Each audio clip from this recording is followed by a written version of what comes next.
Tata Anjaneya, exclusive Tata showroom at Gun Road, Meerut. Committed to providing world-class sales and service. Tata's all premium cars under one roof. Easy finance and on-time delivery. Fully automated workshop and expert technicians. Tata Anjaneya, near Hotel Harmony, Gun Road, Meerut. Meerut दक्षिण विधानसभा क्षेत्र में Bharatiya Janata party Meerut द्वारा नारी शक्ति वंदन अधिनियम के अंतर्गत महिलाओं को लोकसभा और विधानसभाओं में 33% आरक्षण दिए जाने पर भाजपा महानगर अध्यक्ष सुरेश जैन ऋतुराज की अध्यक्षता में विशाल महिला सम्मेलन का आयोजन किया गया।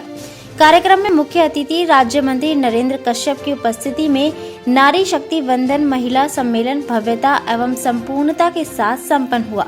इस दौरान राज्य मंत्री नरेंद्र कश्यप ने प्रधानमंत्री मोदी द्वारा नारी शक्ति के लिए किए गए कामों को बताया और पीएम मोदी की जमकर तारीफ की।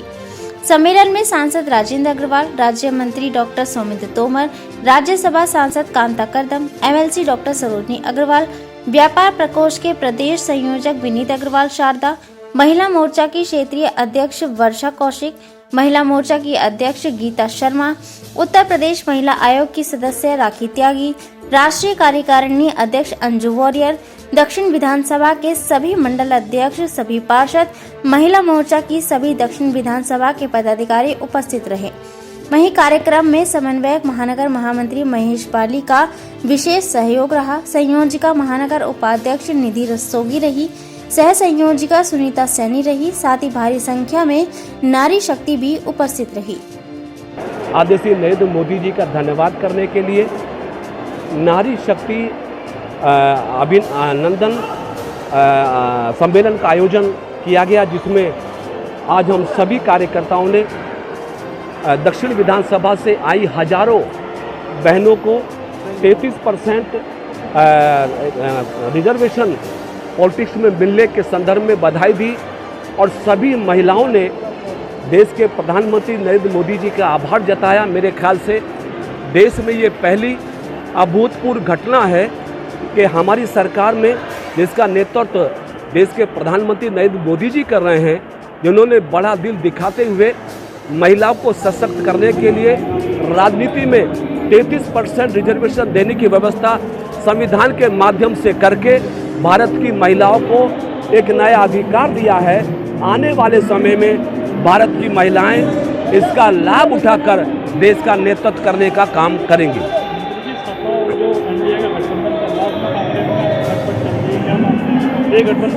भारतीय जनता पार्टी के शीर्ष नेताओं ने पहले से ही इस बात को स्पष्ट किया था।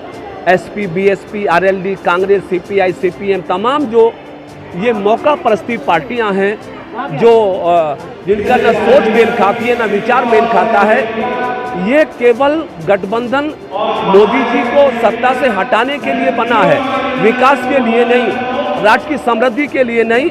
इसलिए जो गठबंधन बिना विचार के बना हो, बिना सोच के बना हो, वो बहुत लंबा चलने वाला नहीं है। उसका एक वानगी हमने मध्य प्रदेश में देखी। कांग्रेस और समाजवादी पार्टी के नेताओं में तीखी झड़पें हुई हैं, बड़ी बड़ी बहसें हुई हैं और मुझे लगता है जैसा हमारी पार्टी ने आशा व्यक्त की थी, अंदाज़ा लगाया था कि लोकसभा चुनाव की शुरुआत होने से पहले पहले ये अहंकारी गठबंधन टूटकर चूर चूर हो जाएगा। 2024 में तीसरी बार पुनः भारत की जनता, भारतीय जनता पार्टी के लोग, तमाम मतदाता नरेंद्र मोदी जी को ही देश का प्रधानमंत्री देखना चाहते हैं। मोदी जी को रोकने के लिए मायावती को कांग्रेस ने निमंत्रण दिया है हजारों प्रमुख। 2019 में भी हम उत्तर प्रदेश के कार्यकर्ता रहने वाले लोग हैं। एसपी, बीएसपी, आरएलडी ने गठबंधन किया था।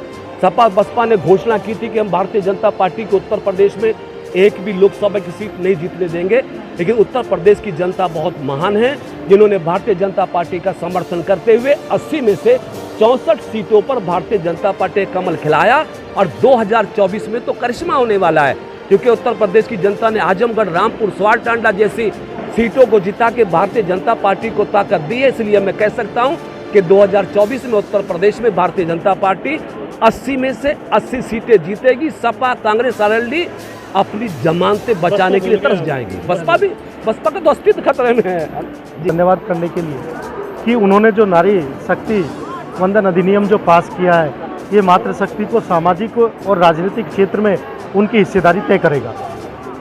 जो अखिलेश और सपा का जो गठबंधन है, अखिलेश का टूटता हुआ नजर आ रहा है। अखिलेश लगातार कह रहे हैं कि सपा से आपको कोई बात नहीं होनी, तो क्या मानते हैं? देखिए, ये स्वार्थ का गठबंधन है और ये पहले भी हुआ है, लेकिन हमारा गठबंधन सीधे जनता के साथ है और भारतीय जनता पार्टी को जनता का आशीर्वाद है। ये गठबंधन नहीं है, ठगबंधन है और ठगों का गठबंधन कभी ज़्यादा दिन नहीं चला करता है। सपा हो, कांग्रेस हो और ये 28 पार्टियां जितनी हैं, ये महाराक्षसी गठबंधन है और ये महाराक्षसी गठबंधन पूरी तरह खत्म होगा और भारतीय जनता पार्टी की सरकार बनेगी। मोदी जी तीसरी बार प्रधानमंत्री बनेंगे। आप देख लीजिएगा, मोदी के रूप में कृष्ण है तो योगी के रूप में अर्जुन है। जब कृष्ण अर्जुन की जोड़ी उत्तर प्रदेश और देश में विकास की नई गाथा गा रही है और भारत में तीसरी बार मोदी जी की सरकार बनेगी। मैं विश्वास के साथ कह सकता हूँ। उत्तर प्रदेश में मुंगरी लाल के हसीन सपने देख रहे हैं समाजवादी पार्टी के नेता और कांग्रेस के नेता। इनकी जमानतें जब्त होंगी और उत्तर प्रदेश की 80 की 80 लोकसभा सीट भारतीय जनता पार्टी जीतेगी और देश की 350 पर सीट हम जीतेंगे। आचार्य प्रमोद कृष्ण ने मायावती को न्योता दिया है कि वो पार्टी में हमारे साथ गठबंधन करें, जिससे मोदी को रोका जाए। ये 28 सरकारें और हैं, 28 गठबंधन लोग हैं, कोई भी आ जाओ, कोई चला जाओ। आचार्य कभी कुछ बोलते हैं, कभी कुछ बोलते हैं, कभी कांग्रेस के विरोध में बोलते हैं, तो आचार्य को के बारे में कुछ कह नहीं सकता। आचार्य हैं, वो कांग्रेस के विरोध में बोले थे 3 दिन पहले, अभी मायावती जी के पक्ष में बोल रहे हैं, तो आचार्य कुछ बोल सकते हैं। भाजपा नेता क्यों बचना है मायावती के पक्ष? नहीं, की पार्टी मंत्री ने नाम ही नहीं लिया। आज का दिन है सिर्फ नारी शक्ति वंदन, महिला सम्मान का दिन। उनको देश के प्रधानमंत्री जी ने 33% आरक्षण देके भारत की बेटियों का, भारत की माताओं का, बहनों का मान सम्मान बढ़ाया।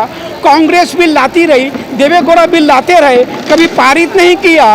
भाजपा ने इच्छा शक्ति दिखाई, मोदी जी ने माता बहन बेटियों का सम्मान बढ़ाया। इससे पहले 70 वर्षों में किसी ने माता बहनों के मान सम्मान की चिंता न की, वो किए तो देश के प्रधानमंत्री नरेंद्र मोदी जी ने किए। और ये देश की माता बहनें देख लीजिएगा, देश का प्रधानमंत्री तीसरी बार नरेंद्र मोदी जी को बनाएंगे। ऐसी ही तमाम खबरों में बने रहने के लिए हमारे चैनल न्यूज़ ब्लॉग्स को सब्सक्राइब करें, वीडियो को शेयर करें और लाइक करना ना भूलें।